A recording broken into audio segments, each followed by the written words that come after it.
এক বাবা, দুই বউ, না সরি ভুল হয়েছে, এক বাবা, এক বউ, এক ছেলে। হঠাৎ বাবা অসুস্থ হয়ে যায়। বাবা ছেলে বিদেশ থাকে, বউ আর শ্বশুর ঘরে থাকে। তো একদিন হঠাৎ শ্বশুর অনেক অসুস্থ ছিল, জ্বর ছিল।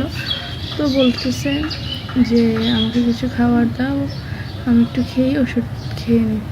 তো বৌমা মানে ছেলের বউ বলতেছে কেন দেব, তুমি চলে যাও, তুমি ঘর থেকে বের হয়ে যাও।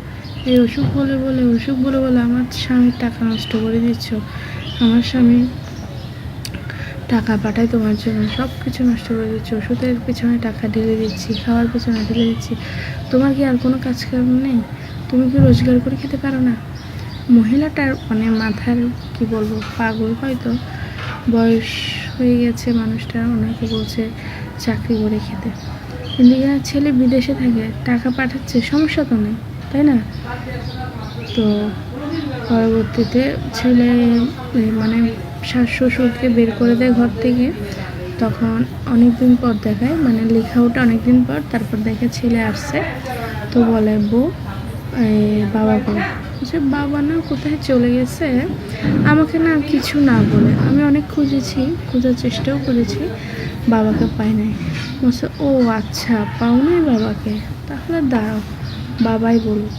তো বাবাকে রাখছে। তো বাবা সব কিছু বলছে যে আমাকে খাবার দিত না, এই দিত না, সে দিত না, ওষুধের টাকা দিত না, তুই টাকা যেগুলো পাঠাতি সবগুলো ও রেখে দিত, আরও আমাকে বকাঝকা দিত।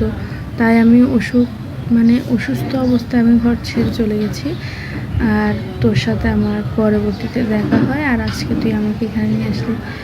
এই মুহূর্তে মেয়ে তো অবাক, তাই না? আচ্ছা, এই গল্পটার মধ্যে আপনারা কি বুঝেছেন আমাকে একটু কমেন্ট করে জানাবেন। আপনাদের এই গল্পটার মধ্যে কি মনে হয়েছে?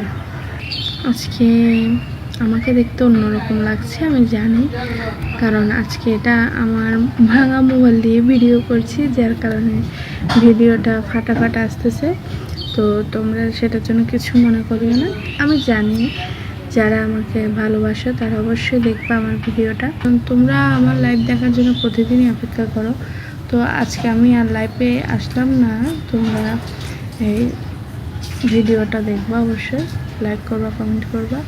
আমি জানি তোমরা সবসময় আমার ভিডিও পছন্দ করো, আমার ভিডিওতে তোমরা সবসময় লাইক দাও, কমেন্ট করো, শেয়ার করো।